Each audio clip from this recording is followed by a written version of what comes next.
ओम गुरुर्ब्रह्मा गुरुर्विष्णु गुरुर्देव महेश्वरा गुरुर्साक्षात् परम ब्रह्मा तस्मै श्री गुरुवे नमः। आज की कथा रामायण में जिन्हें हरि कथा सुनाही नहीं काना श्रवण रंद्र आहि भवन समान।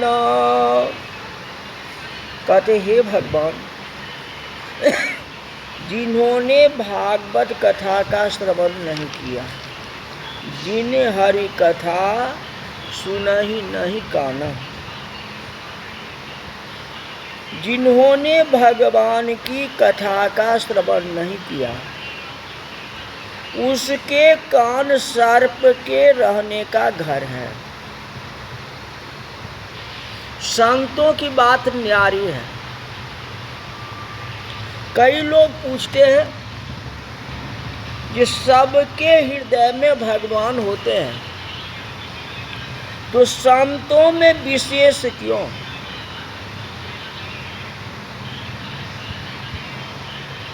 इसीलिए कि संतों में भगवान व्यक्त होते हैं और हम में अव्यक्त है। उपनिषद में लिखा है कि प्रत्येक लकड़ी में अग्नि समाई हुई है।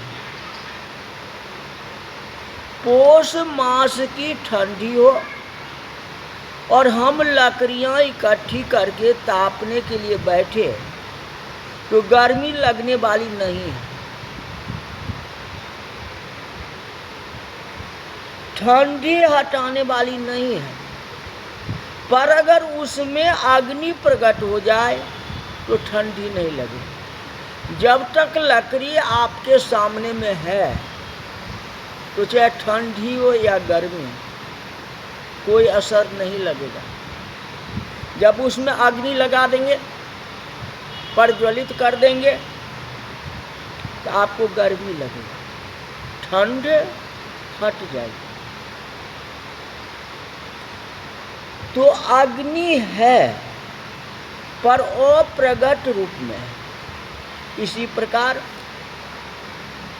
संतों में प्रभु प्रकट होते हैं, इसलिए संतों के पास जाने से शांति होती। संतों के अंदर में भगवान है, उनको प्रकट करना है। प्रकट कब होंगे? जब आप हरि कथा सुनेंगे, जब उनसे कथा की प्रसंग पूछेंगे। जैसे पार्वती माता ने शिव जी से पूछी है, उसी तरह संतों से आप पूछेंगे, उनमें अपने आप अग्नि प्रज्वलित होगी जो आप देखेंगे। पहले तो आप समझेंगे जो संत वैसे ही है जी, जैसे लकड़ी का ढेर है वैसे ही संत है। जब आप प्रश्न पूछेंगे तब न उस अग्नि प्रज्वलित होगी, और वह अग्नि रूपी ज्ञान है जो ज्ञान आपके मस्तिष्क में आएगा और उससे आप अच्छे सद्व्यवहार करेंगे, संसार में चलेंगे, सुखी जीवन व्यतीत करेंगे।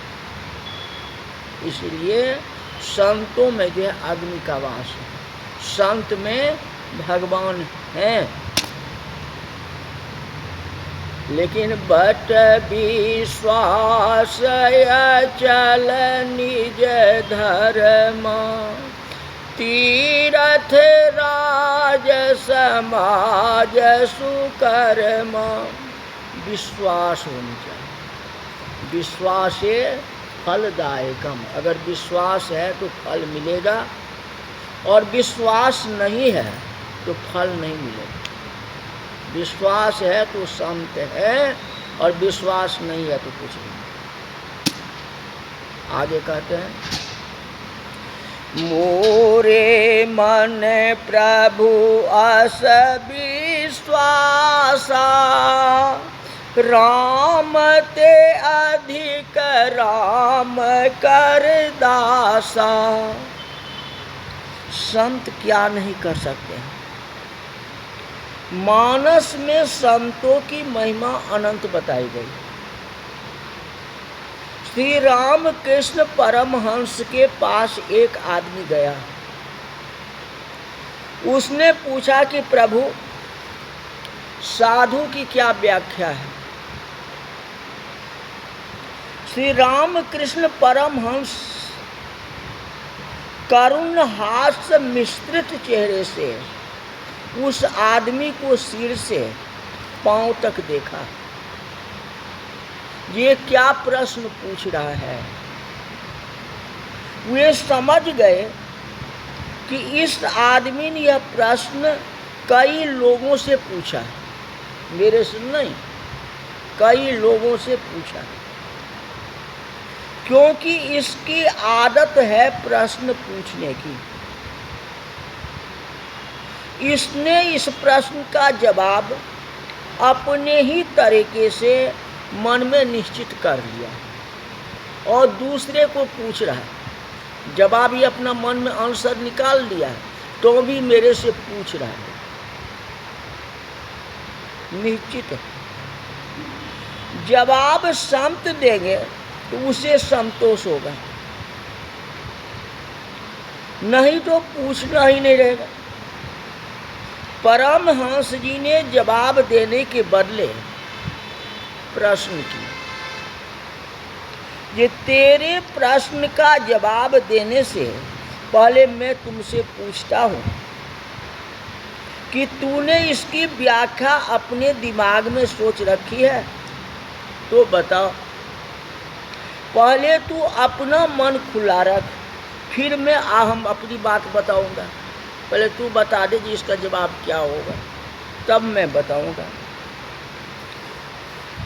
वो आदमी समझ गया, ये प्रभु मेरी बात समझ गए।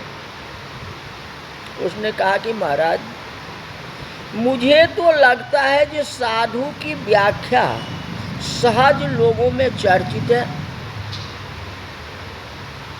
क्या? परमहंस जी कहते क्या बतलाते हो? वो आदमी बोला, जो रोटी मिले तो खा लेना और न मिले तो अफसोस नहीं करना।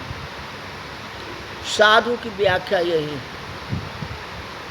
कुछ मिल जाए तो भला और नहीं मिले तो भला, वही साधु। परमहंस जी गुस्सा में आ गए, बोले क्या यह साधु की व्याख्या है? ये तो कुत्ते का स्वभाव है, रोटी मिले तो खा लेना, नहीं मिले तो कोई बात नहीं है। ये साधु की व्याख्या कहाँ हुई?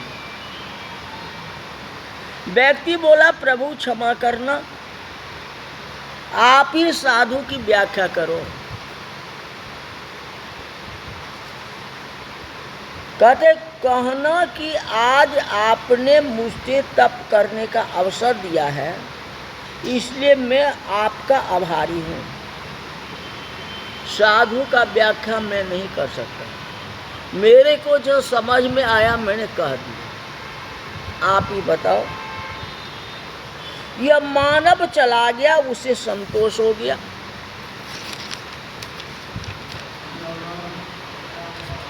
शिव जी कहते मतलब कहने का ये है, जो पार्वती जी सब कुछ जानती है, ये राम का अवतार कैसे हुआ, राम का जन्म क्या हुआ, कैसे हुआ और क्या हुआ, शुरू से लास्ट तक वो जानती है।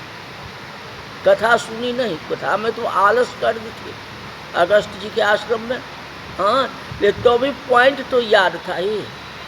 और वही बात शिव जी को पूछ दिया, ये भगवान ये बातें बतलाओ। 7 प्रश्न किए हैं, राम जन्म से लेकर लास्ट तक का 7 प्रश्न किए हैं। तो वही शिव जी कहते तू तो पहले ही बता चुकी, पूरा रामायण ही तू बता चुकी, तो अब हमको कहने का क्या जरूरत है? अगर पूछती हो तो इसको मैं व्याख्या करता हूँ। उसी तरह ये परमहंस जी कहते, तूने तो अपने खुद कह दिया, ये साधु तो वही है, संतोषी होता है, उसको 2 रोटी खाने के लिए मिले या नहीं मिले, कुछ लेना न देना, मगन रहना, वो भूखा भी सो जाएगा, मिल गया तो खा के सो जाएगा, वो भगवान का भजन करेगा, ये अफसोच नहीं करेगा उसको। तो साधु तो वह है कि जो मिले उसी में संतोष है, यही बात है।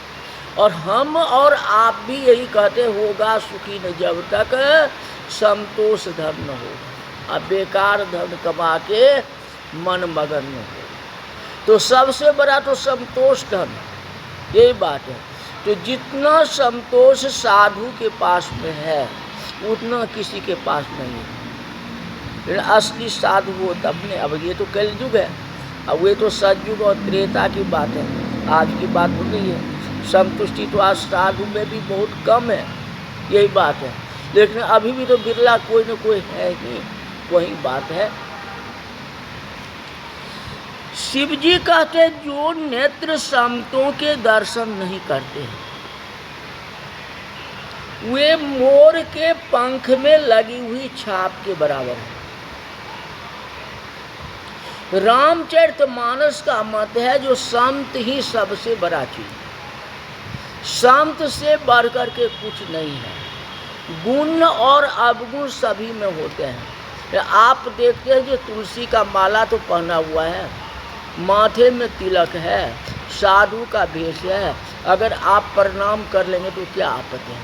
जब वह संत नहीं हो, छल कपट करता हो, उससे कोई मतलब नहीं। लेकिन आप चंदन का टीका और तुलसी माला देकर उनको प्रणाम करो, आदर करो, यही बात।